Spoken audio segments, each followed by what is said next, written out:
cama, e em todo lugar.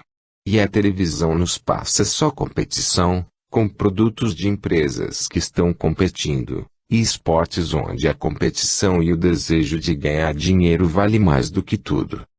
Mentalmente estamos quase sempre competindo, e nossa vida é cheia de competição. Quando saímos do corpo, por meio da projeção astral ou desdobramento, e vamos até uma das várias cidades do plano espiritual, acima da crosta terrestre, não vemos competição, mas apenas cooperação. Nas colônias, como também são chamadas essas cidades, não há mais necessidade de competição, e as pessoas são reeducadas para a cooperação, descondicionando-se quanto à competição a que estavam viciadas. Não há luta por emprego, por alimento, pelo candidato a presidente ou pelo time de futebol. Não há luta feroz como vemos na Terra. O que há é somente cooperação, solidariedade e fraternidade. Todos trabalham pelo bem de todos, sem interesse de ganhar, de lucrar, ou de ficar rico, mesmo porque o dinheiro perde seu significado no plano espiritual. Não o trabalho, que ainda existe, mas de forma mais amena, visando o bem de todos, e principalmente o auxílio dos que ainda sofrem de alguma forma. A competição pela fortuna ou pela fama perde o sentido depois da morte. O desejo de ser o melhor desaparece, dando lugar ao desejo de se equilibrar e ajudar mais aos outros. Assim, quem se reeducar enquanto está vivo, não encontrará dificuldades de readaptação no outro mundo, chamado de mundo dos espíritos ou mundo dos mortos. E em contrapartida, aqueles que desencarnarem ainda imbuídos do espírito de competição não encontrarão oportunidades para se satisfazerem. A não ser que vivam nas imediações do plano físico ou no umbral, onde ainda há competição. Nas cidades mais elevadas não há crime, violência, sujeira, greve, eleições políticas e muitas outras coisas a que estamos acostumados na Terra. Os governantes são aqueles que possuem ascendência intelecto-moral, ou seja, governam os mais inteligentes e de moral mais desenvolvida. É assim que funciona em todas as cidades do plano espiritual superior. No inferior, governam os mais fortes e mais espertos, como na Terra, onde ainda impera a inferioridade moral. Só ganha a eleição, na Terra, quem tem dinheiro, ou tem quem banque a campanha. E os sábios e espiritualizados dificilmente estão interessados em disputar eleições. A competição não lhes interessa, e sabem que por decreto não mudarão o mundo. Sabem que é preciso reforma interior, moral, de sentimentos, e que é preciso abandonar a competição e iniciar a cooperação entre as pessoas e entre as nações. Observando os animais em sua competição, e depois observando os homens também em competição, comecei a sentir mais compaixão por todos os seres vivos, que lutam em sua ignorância, não enxergando ainda a possibilidade de convivência pacífica e em cooperação. Comecei a me sentir mais compreensivo com os seres, inclusive os homens, quando tentam me agredir. São impulsionados pelo instinto, é preciso termos consciência. Mesmo os homens. Quanto mais percebo isso, mais tolerante e compreensível me sinto. O marginal que ataca, que agride, que viola, muitas vezes está dando vazão ao seu instinto, como um animal que ataca outro para comer. A fome perturba e altera o estado de espírito de qualquer um que não tenha superado e transcendido os instintos animais. É preciso termos consciência plena desse fato, para que possamos compreender e aceitar os chamados marginais. É preciso amá-los. Sei que é difícil, mas é necessário. Só o amor gerará a solidariedade e a fraternidade, e promoverá o fim da competição e nos elevará para a fase posterior que é a da cooperação, pondo fim às chamadas injustiças sociais e à miséria. Quando não houver mais fome no planeta, a violência diminuirá. A fome violenta o estômago e a consciência, e a mente perturbada pela fome dá margem a que o instinto de sobrevivência trame contra a paz no mundo. Se quisermos viver em um mundo sem violência, seja neste ou no mundo espiritual, Devemos imediatamente sair da esfera de pensamento competitivo e adentrar a onda da cooperação superior. Esse é o caminho da evolução que ora devemos trilhar. É a competição que gera miséria, fome, conflitos, guerras, separações de todos os tipos e muita divisão. A cooperação é irmã da solidariedade, da fraternidade, da amizade, da paz e da felicidade. Ninguém é feliz verdadeiramente estando competindo, pois nela estamos sempre receosos de perder, e isto gera ansiedade, medo, tensão, conflito, etc. E a perda na competição traz sempre frustração, dor, sofrimento. Saia da competição e comece a cooperar, e assim estará construindo um futuro melhor para você e para os outros seres do planeta. Muita paz. 8. No início de janeiro de 1994 tive um encontro com um mestre que muito mexeu comigo, e que influenciou bastante o meu futuro. Adormeci sem preocupação de sair consciente do corpo. De repente me vi em cima de uma montanha muito grande, coberta de neve.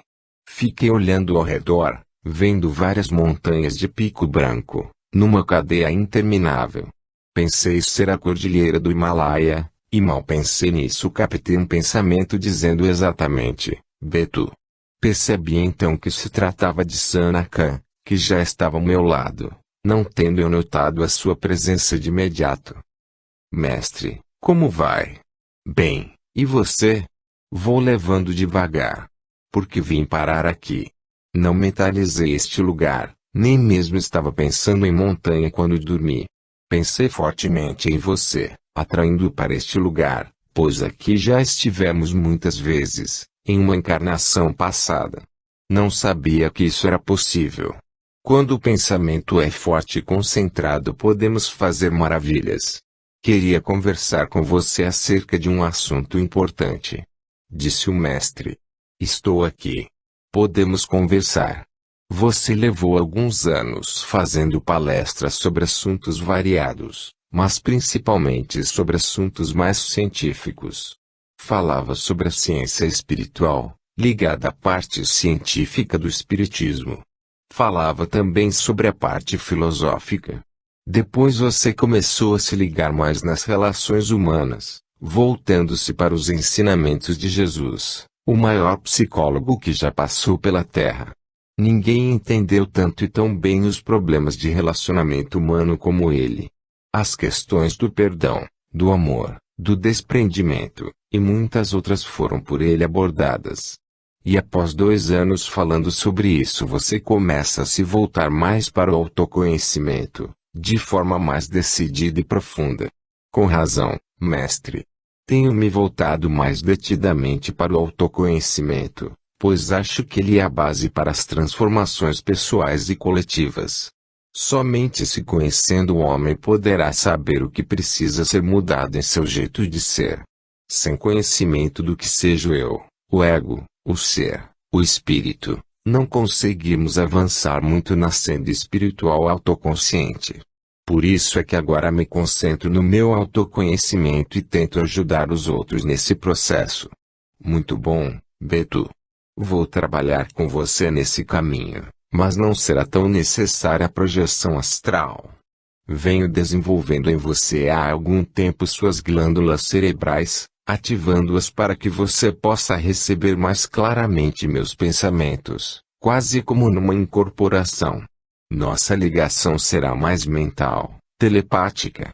Mas tudo dependerá de você manter o equilíbrio interior, uma certa paz, e estar sintonizado comigo, comungando com meus pensamentos e propósitos. Mestre, quer dizer que o Senhor vai trabalhar por meu intermédio, utilizando-se de minha mediunidade? Não sabia que eu possuía essa faculdade. Há algum tempo que você desenvolveu psicografia intuitiva, faculdade estudada por Allan Kardec, sendo esta uma denominação adotada por ele. Quando fala em palestras, usamos sua faculdade de médium inspirado. Ambas na verdade são muito semelhantes, pois transmitimos nosso pensamento para sua mente, não diretamente para seu cérebro físico. Você registra, Sente os pensamentos fluindo, pode bloqueá-los, se quiser. E querendo-os deixa fluir, falando o que lhe vem à mente. Nem sempre o pensamento é seu. Quanto mais você se entregar, deixar fluir, sem interferir ou escolher as ideias, mais pura será a mensagem transmitida.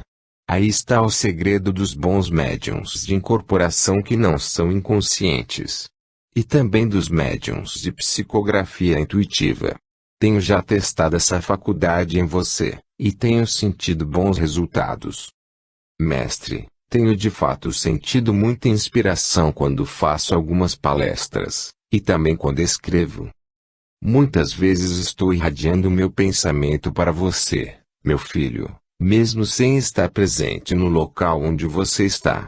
O pensamento não encontra barreiras, podendo percorrer imensidões de distâncias sem problema. As dimensões diferentes de energia não são obstáculos para o pensamento, mormente quando há afinidade e receptividade para ele. É a lei de afinidade ou sintonia que rege esse fenômeno, da transmissão e recepção do pensamento. Mestre, como devo trabalhar o autoconhecimento com as pessoas? É necessário que você comece por indagar se elas estão em paz consigo mesmas, e em paz com os outros.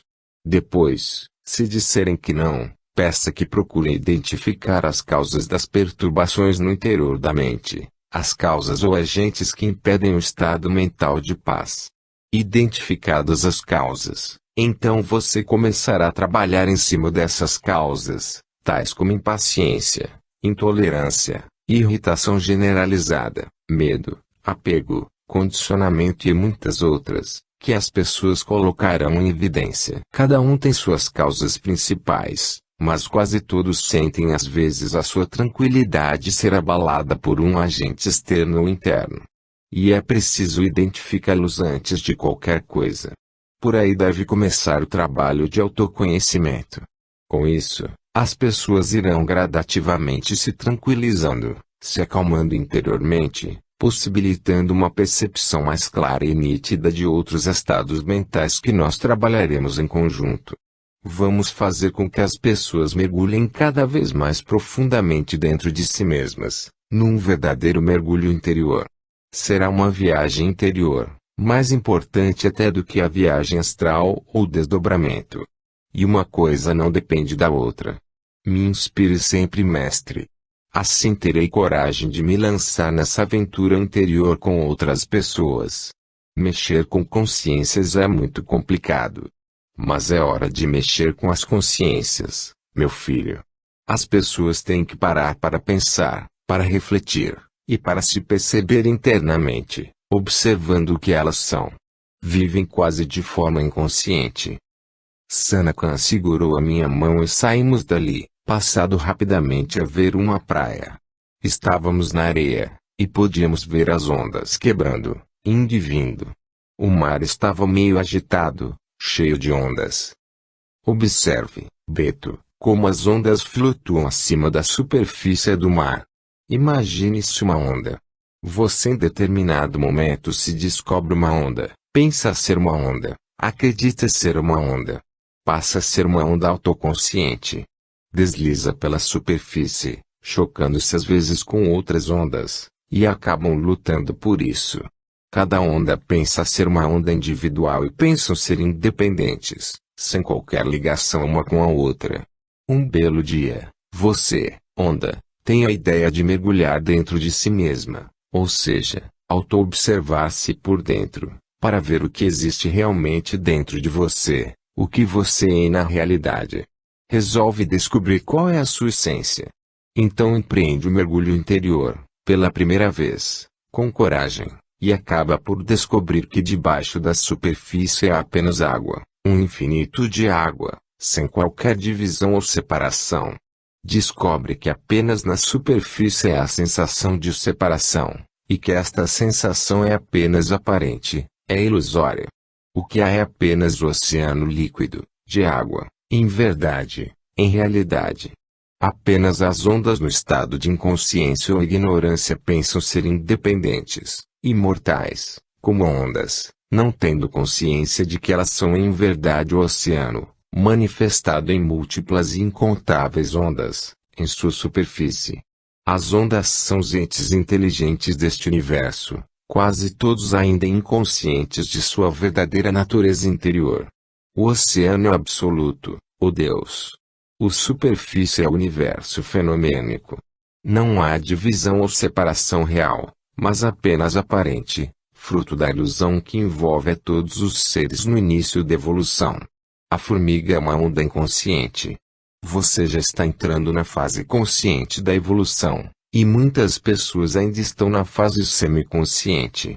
Há a autoconsciência, da maioria dos homens, e a autoconsciência, de uns poucos, que já vivenciaram o oceano que eles são em verdade.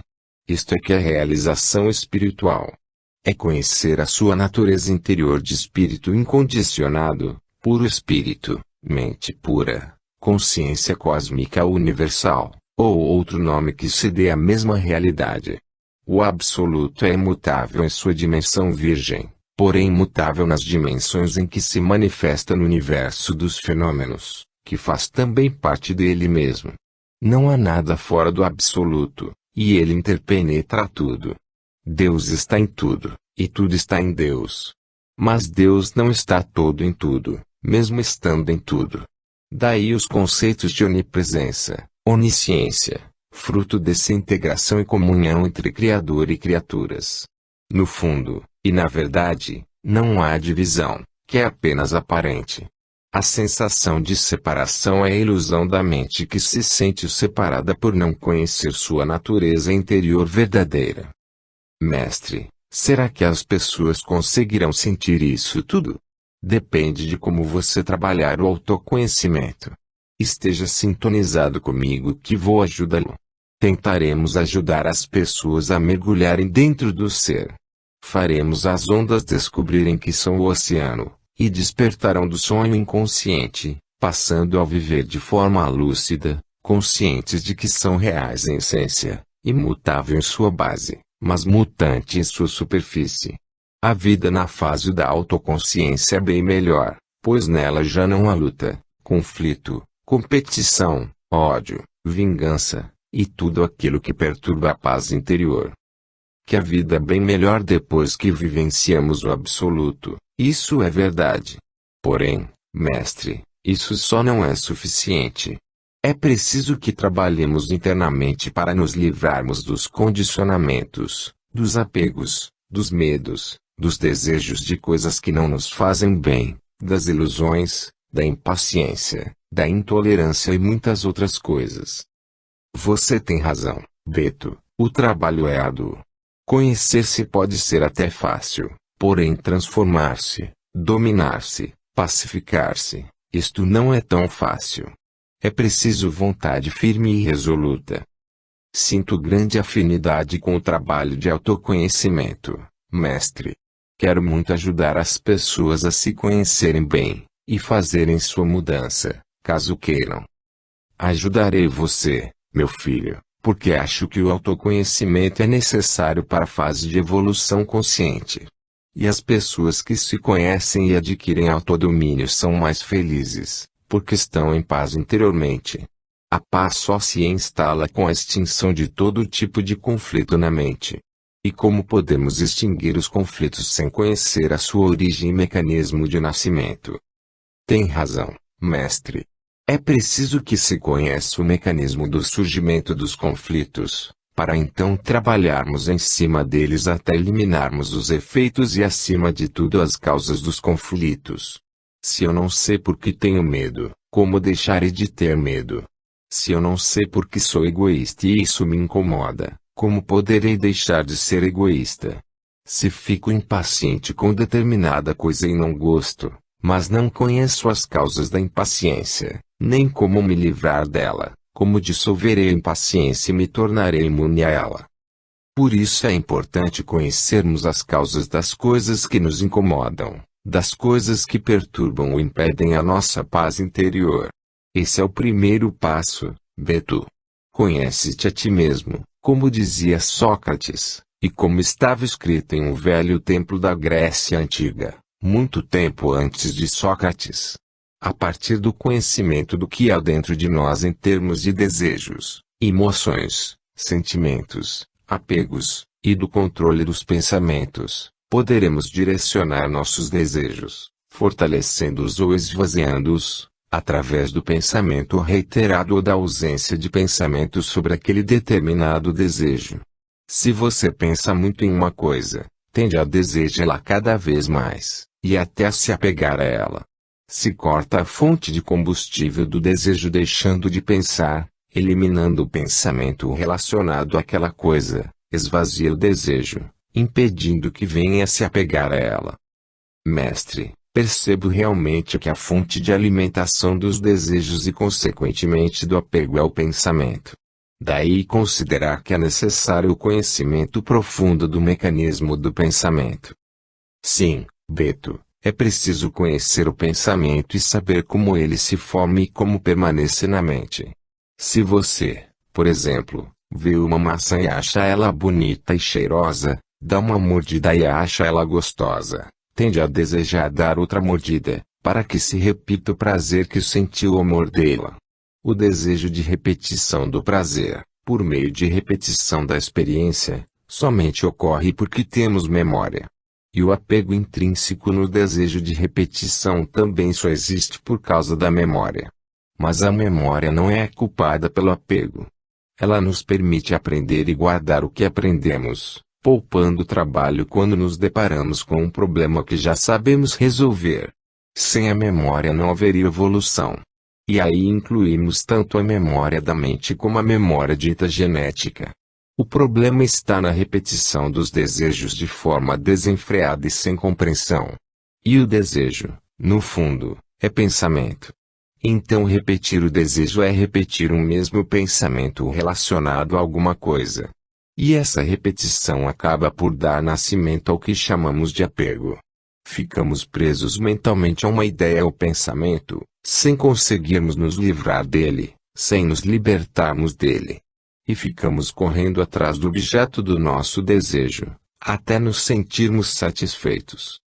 E quando não conseguimos satisfazer o desejo nos sentimos frustrados. E isso é dor, é sofrimento. Exatamente, Beto. Desejo não satisfeito gera insatisfação na mente, e às vezes conflito. Por isso é que os sábios antigos diziam que devíamos ter um único desejo, que era o de não ter qualquer desejo. Quanto menos desejos, menor a probabilidade de insatisfação e de conflito, e maior paz teremos mentalmente. Paz é a ausência de guerra, e guerra é conflito. Cheios de conflitos estaremos em guerra interna, em luta com nós mesmos. Estaremos sofrendo, e não estaremos em paz. A paz interior é um estado da alma, um estado de espírito, um estado mental. E ela depende primordialmente da ausência de tensões e conflitos internos. Mestre, minha paz ainda não é completa. Ainda tenho um apego, que me faz pensar e desejar uma determinada coisa. Por isso você ainda não é um mestre, mas um discípulo.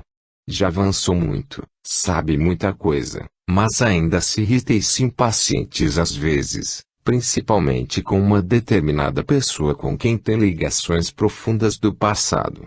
E esse seu apego ainda o coloca um pouco à mercê dos espíritos que querem desviá-lo novamente do bom caminho. Precisa trabalhar muito esse apego, deixando de alimentá-lo com o pensamento solto e desenfreado. Perceba, observe o objeto do seu desejo e seu apego, mas não deixe a mente solta, indisciplinada. Não deixe a mente fluir como ela quer. Domine-se a si mesmo. E lembre-se que outros inoculam também pensamentos em sua mente, porque há afinidade mental com relação a esse desejo e apego. Você está ainda suscetível a essa influência mental. Tenha muito cuidado. Esteja em plena atenção na vida diária. Mas não esteja tenso. Deve ser uma atenção sem tensão, na qual você observará tudo o que acontece dentro e fora de você mesmo. Observará seus pensamentos, desejos, condicionamentos, sentimentos, emoções e tudo mais. Venho fazendo isto há muito tempo, mestre. E continue fazendo, meu filho, Vou continuar, mestre. Preciso me libertar desse condicionamento que me acompanha há tantos milênios. Esse apego é muito antigo, e não é fácil me livrar dele. Eu sei, Beto. Há muito tempo atrás eu também tive um forte apego a uma certa coisa, e não foi fácil me libertar dela. Sei das suas dificuldades, compreendo-as perfeitamente, e por isso sou paciente na espera. A paciência só nasce da compreensão. Também a tolerância brota da compreensão. Se quisermos ser pacientes, devemos procurar a compreensão e a tolerância. Preciso compreender mais e tolerar mais uma determinada pessoa, pois do contrário não terei a paz necessária nesta encarnação. Isso, meu filho. Busque a compreensão. Pense e lembre-se que não somos perfeitos. Todos temos nossas fraquezas e defeitos, e por isso há ainda atritos nos nossos relacionamentos. Somente nas esferas superiores não há atritos, porque não há divergências. Não há conflitos porque todos desejam a cooperação, não havendo espaço para competição. Não há mais orgulho ou vaidade, pois todos sabem que são manifestação de Deus, sendo no fundo um só, na multiplicidade aparente. É a sensação e a ilusão de separatividade que gera o orgulho, o egoísmo, a vaidade, a competição, a luta, os conflitos de todos os tipos e as guerras. Todas as diferenças existentes entre as pessoas nascem da ilusão que as impede de perceber que são na realidade aquilo, como chamavam os filósofos antigos da Índia. A falsa sensação de separação nos fez lutar pela vida, pela sobrevivência, até que cheguemos ao ponto de maturação espiritual que nos capacita a perceber claramente que somos o absoluto manifestado em seu próprio universo. É um todo que é um todo que é. Mestre, quanto mais percebo e interiorizo esta verdade, mais sinto compaixão por todos os seres vivos, sem qualquer distinção de forma. Desde uma aranha ou uma barata até o homem mais cruel. Mas às vezes ainda sinto uma certa repulsa por determinados homens ou espíritos essencialmente maus. Meu filho, não há ninguém nem nada no universo essencialmente mau. Todos os seres espirituais inteligentes são expressão de Deus, e o absoluto é essencialmente amor. Sei disso, mestre. Mas é que há certas pessoas tão cruéis que às vezes não consigo compreender sua maldade e falta de sensibilidade com relação ao sofrimento alheio. Quando me lembro, por exemplo, do que os nazistas fizeram na Europa, me arrepio, e os considero monstros. Meu filho, tire esses pensamentos da sua mente assim que eles surgirem, de imediato. Não alimente um sentimento de condenação àqueles espíritos, pois a ninguém é dado o direito de julgar os motivos que levaram os alemães a fazerem o que eles fizeram. Não julgueis para não serdes julgados, disse o maior de todos os mestres que já passaram por este planeta. Quem estiver sem pecados que atire a primeira pedra, disse ainda o grande mestre conhecedor da alma. Ele sim, era um espírito completamente realizado. Desceu na matéria em missão das mais importantes, para nos ensinar a amar, a perdoar, a nos desprendermos dos bens materiais e dos apegos, sobretudo. Pena que os homens não o tenham compreendido, nem aceito. Mas suas palavras não passarão, ainda que tudo passe neste mundo. Mestre, não sabia que o Senhor dava tanta importância e valor a Jesus. Como não, meu filho? Quando eu comecei a me iluminar ele já era um grande iluminado há muito tempo. Para usar uma expressão de vocês da terra, quando eu ainda usava calças curtas, Jesus já era homem feito, homem de verdade. Um espírito do maior quilate, um verdadeiro diamante, a brilhar neste cantinho do cosmos e a iluminar as almas ainda em fase inicial de evolução. Jesus ainda vive neste planeta, no mais alto plano, numa dimensão tão sutil que poucos eleitos podem chegar até ele para vê-lo face a face. Mas essa eleição é energética, e a energia ou vibração é gerada por nossos sentimentos e pensamentos. Quando você estiver mais purificado mentalmente, livrando-se de toda a impaciência e irritação, E quando não for mais capaz de se ofender, talvez leve você até lá para vê-lo pregar ou dar instruções aos governadores das cidades do mundo espiritual. Mestre, Jesus é o governador da terra. Sanatan sorriu.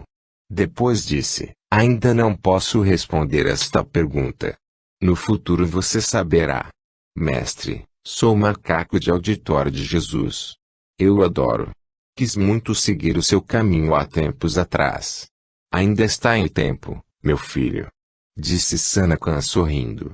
Volte para casa, pois tenho algo a fazer em esfera superior. Muita paz, Beto. E pense em tudo o que conversamos.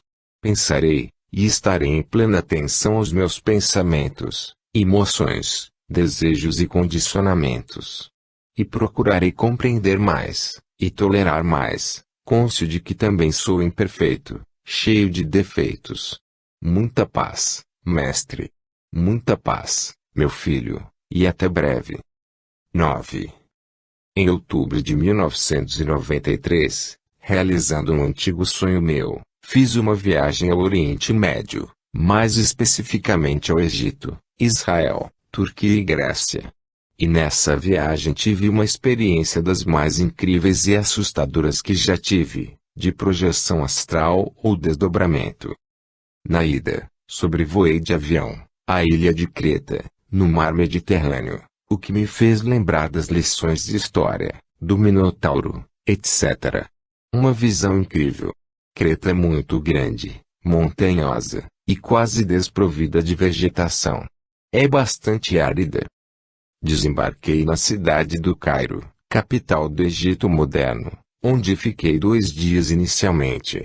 Estive nas pirâmides, adentrando todas elas. Em cada câmara, estive em Saqqara, onde está a pirâmide mais antiga do mundo, em Mênfis, antiga capital do Egito Antigo, no Vale dos Reis, em Luxor e muitos outros lugares interessantes. O Egito é um país que vale a pena ser conhecido, tanto pelas coisas antigas quanto pelas modernas. É hoje um país árabe de religião muçulmana, de povo simpático. É uma pena que os terroristas estão atacando turistas para desestabilizar a economia e jogar o país no caos, pois o turismo é a maior fonte de renda do Egito. E isto faz com que corramos um certo perigo por lá. Nenhum ônibus trafega pelas estradas egípcias sem escolta da polícia ou do exército, o que nós tivemos, pois fomos em um grande grupo, 120 brasileiros. Numa certa tarde, em Assuã, no sul do Egito, estava escrevendo um capítulo de um livro enquanto curtia também o pôr do sol no Nilo. Meu hotel, o Isis Island, fica em uma pequena ilha no meio do rio, e da varanda de meu quarto tinha uma vista privilegiada, pegando ao mesmo tempo o rio Nilo e as montanhas de areia por trás dele.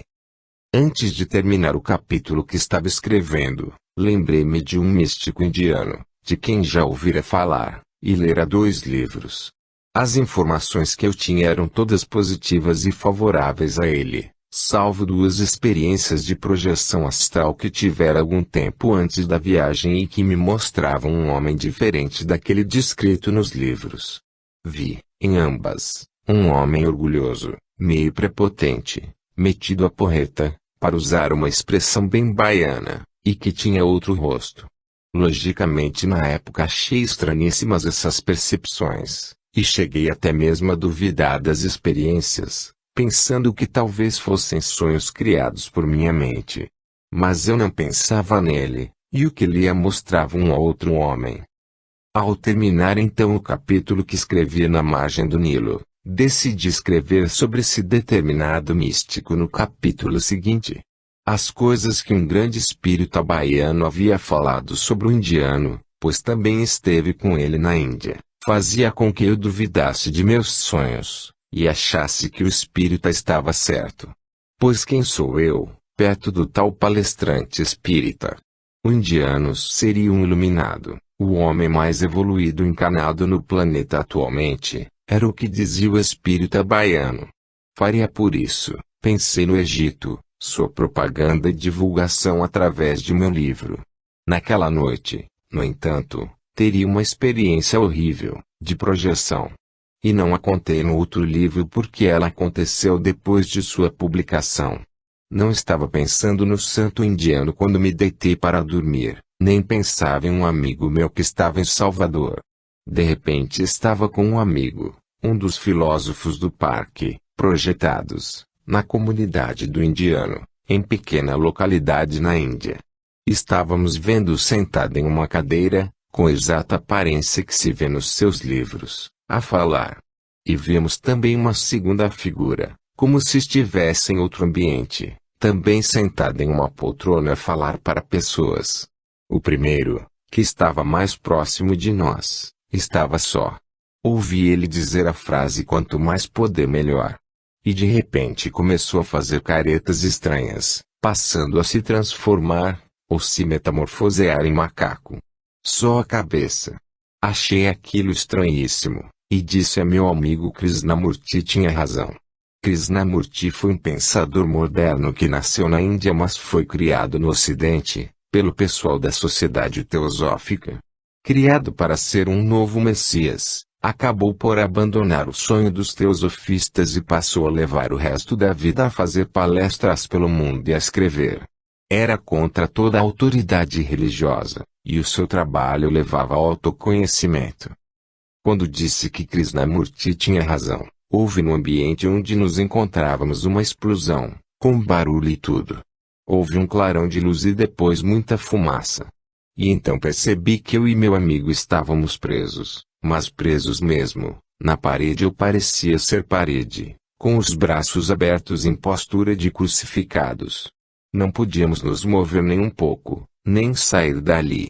Jamais, em 15 anos de vivência de projeção astral, tivera uma tal experiência. Nunca havia ficado preso no plano astral, ainda que por pouco tempo. E não sei se teria escapado sem o socorro de espíritos mais elevados. Tudo aconteceu muito rápido, talvez décimos de segundos.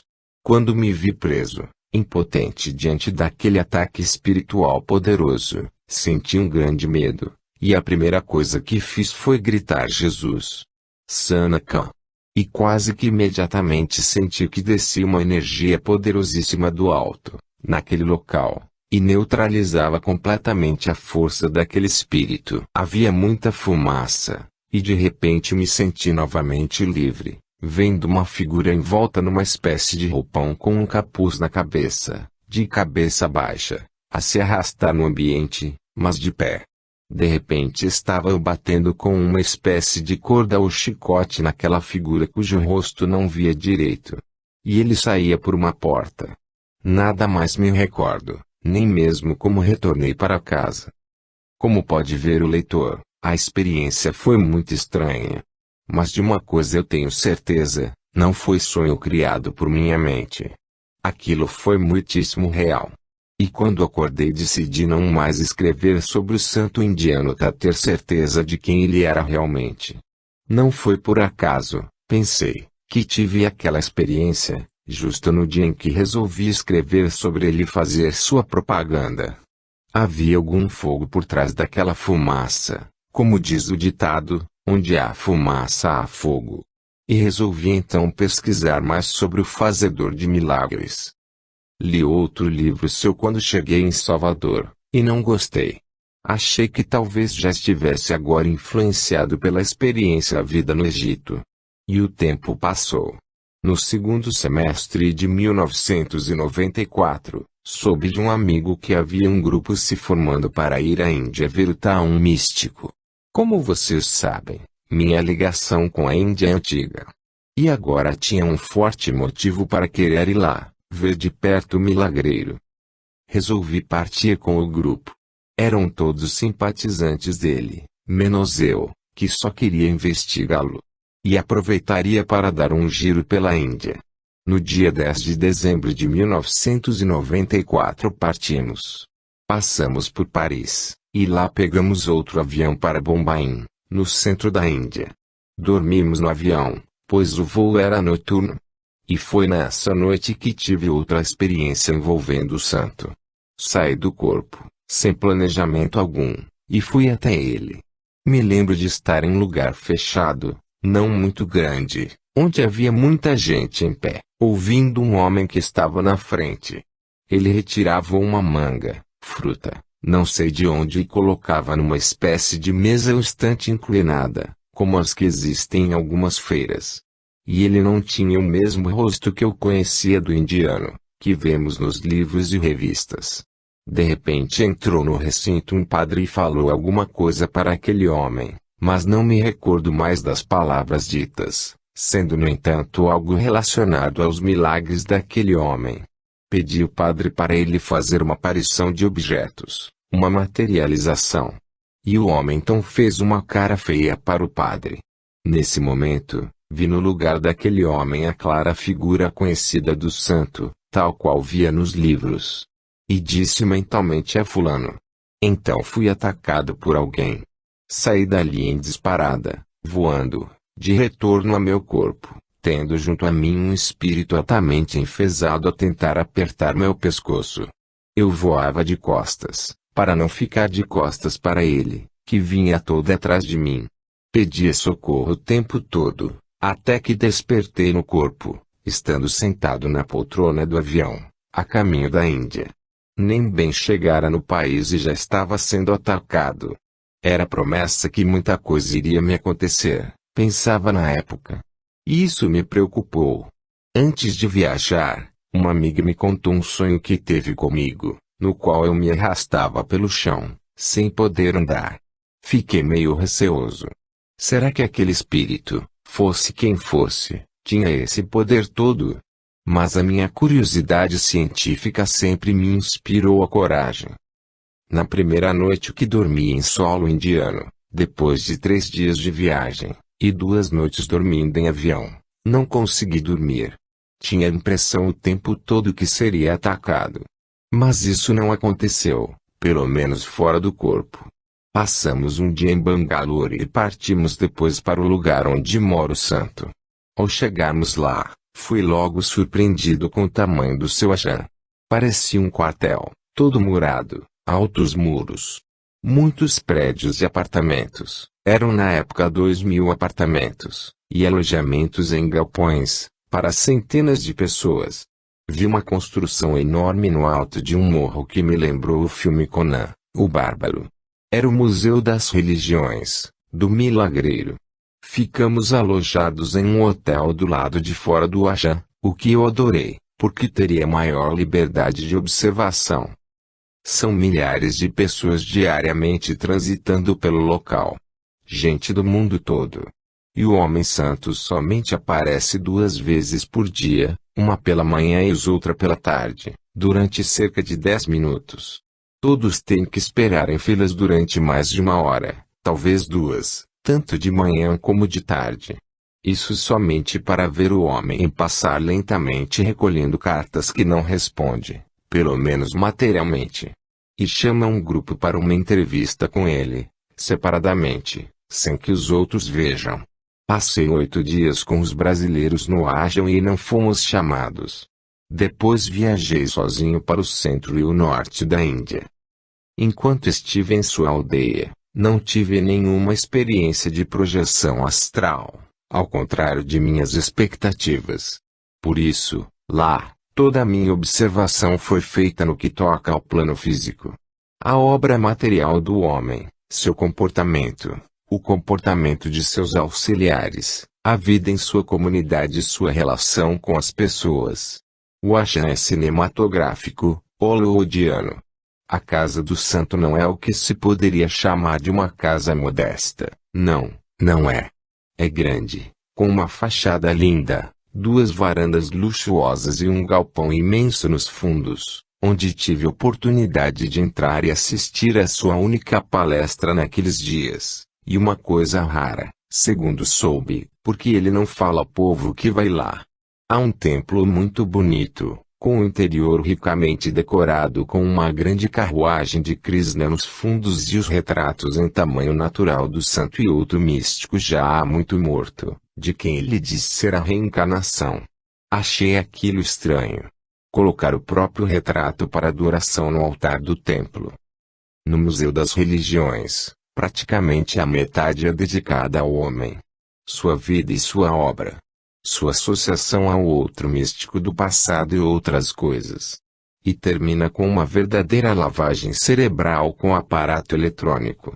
Somos praticamente obrigados a repetir frases que aparecem em um visor, a respeito do santo, aceitando em nosso coração.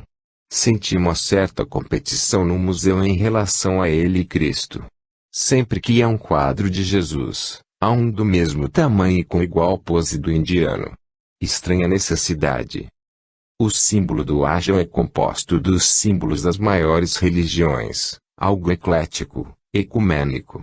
Mas na prática isso não existe no Ajam. Todos são levados a engolir o culto hindu, como a adoração ao Ganesa, um deus com cara de elefante.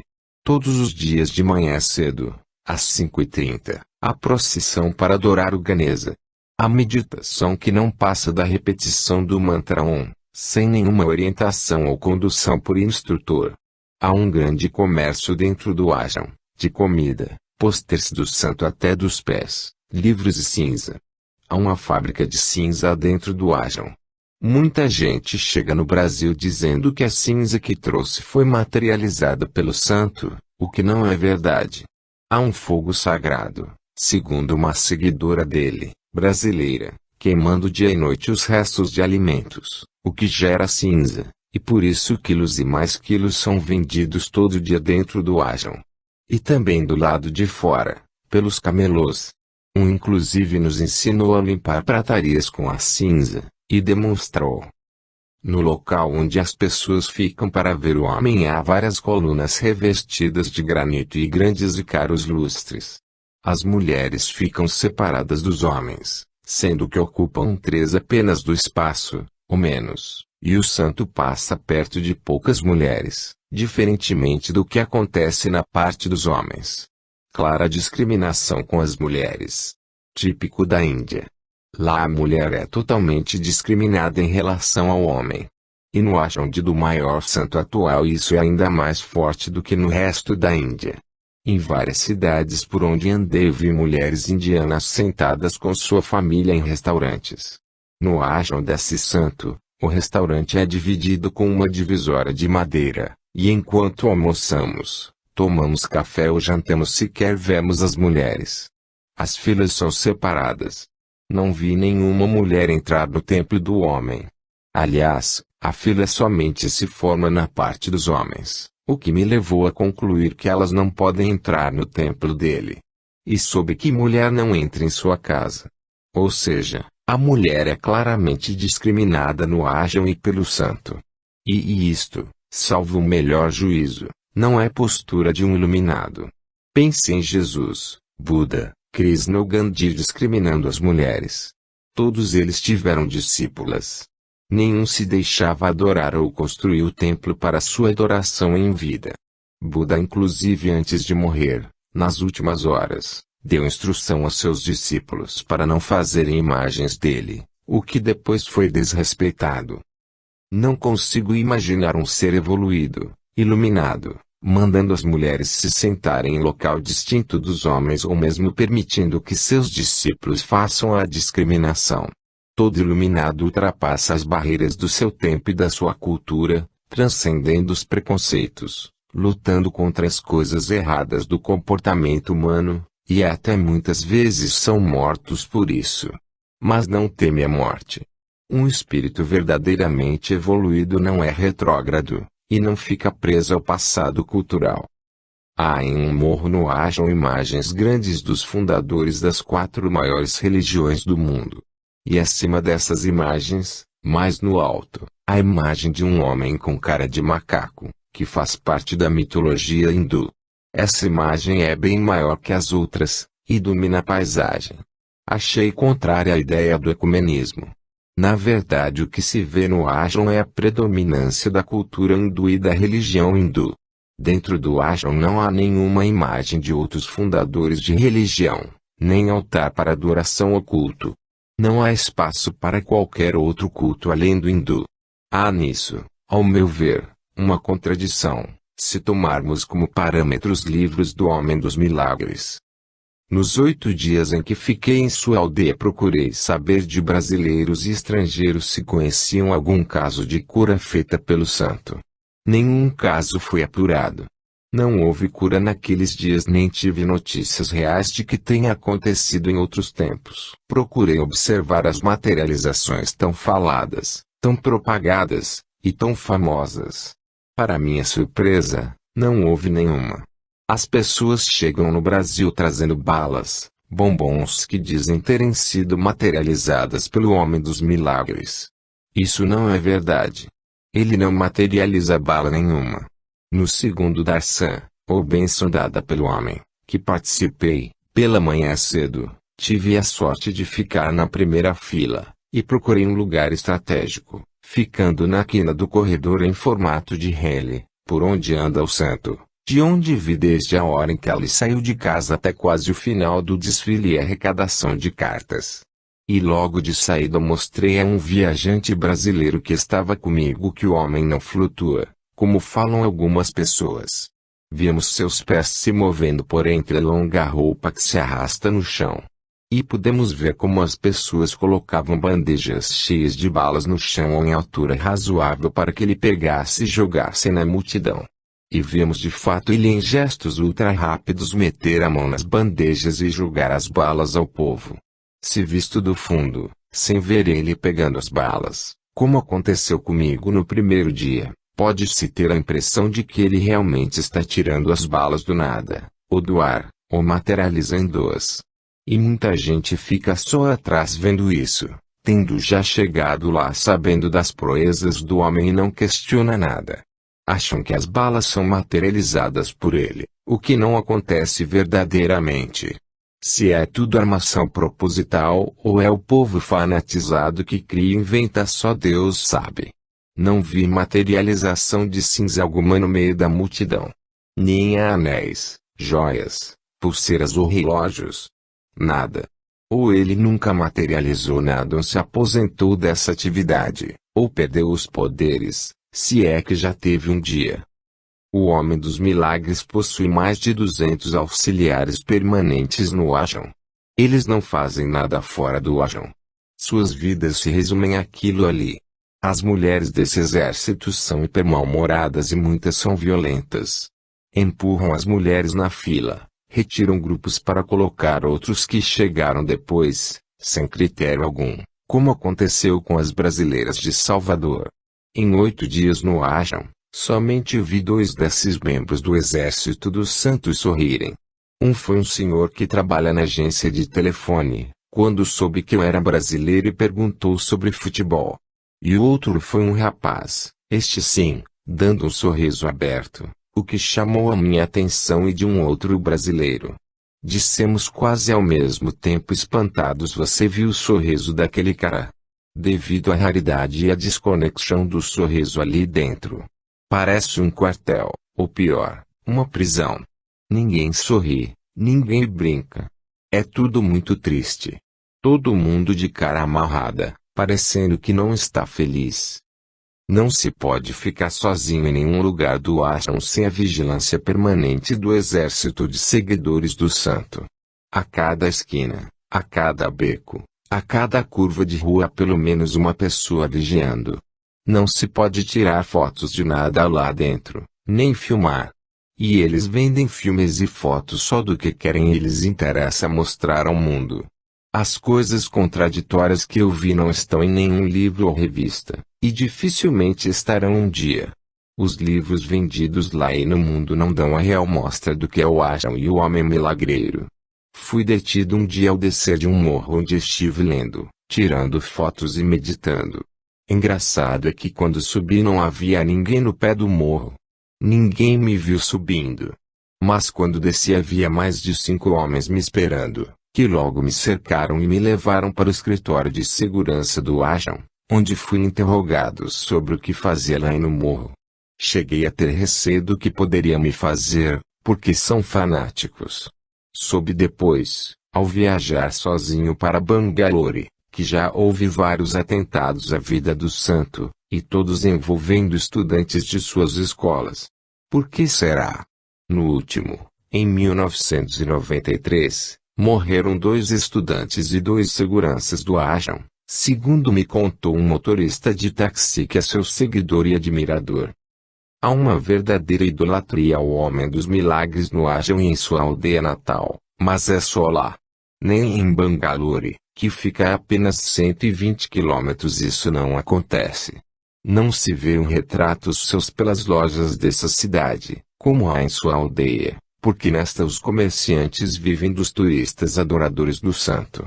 Em Bombaim também não vi retratos do milagreiro, um sequer, apesar de ver muitos do outro santo, de quem ele se diz a reencarnação. E em sua aldeia, e no seu ashram, ele está sempre associado nos retratos, as duas figuras juntas, ao outro santo antigo indiano. No resto da Índia eu não vi isso. E conversei com devotos do outro santo em Bombaim, que fica perto de onde vive o antigo santo. Soube que muitos não admitem o homem dos milagres como sendo a reencarnação do outro santo indiano. Como se vê, o que está nos livros sobre o milagreiro não mostra a verdade por inteiro. Dá uma visão superficial e parcial de sua personalidade.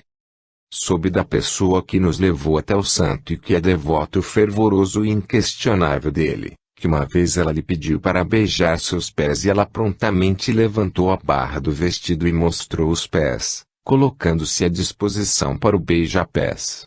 Não consigo imaginar uma tal atitude por parte de Jesus, Buda, Gandhi ou Chico Xavier.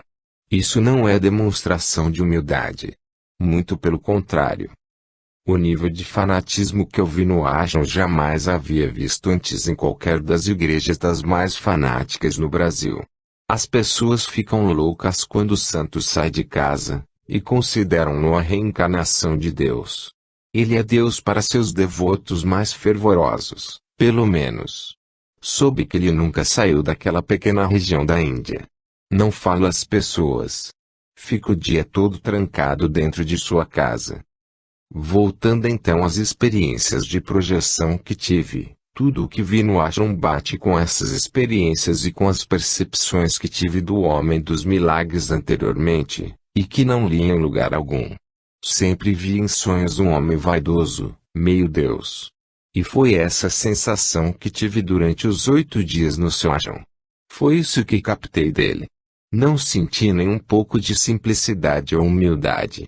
Até numa foto sua que consegui, que não é vendida no ashram, dele com 15 anos, mostra já uma certa vaidade e gosto pelas poses para fotografia. Acho realmente que ele faz pose de Deus, apesar de dizer sempre o contrário. Disse ele na palestra que assisti, e é um T-Light, que quer dizer eu sou a luz. Muita pretensão, diante do que se vê no ashram. Minha conclusão, sinceramente, é de que, se ele não é o espírito que me atacou e que disse quanto mais poder melhor, e assim age em busca desse poder, pode estar servindo, quem sabe, como médium para outro espírito, o que me atacou e que eu vi nas várias experiências de projeção astral. Ou então há um espírito muito poderoso vivendo perto dele e influenciando-o. Ainda tenho dúvidas quanto a isso. Mas tenho a minha certeza interior de que aquele homem fazedor de milagres não é um espírito iluminado como foi Buda, Gandhi, Jesus, e como é Chico Xavier.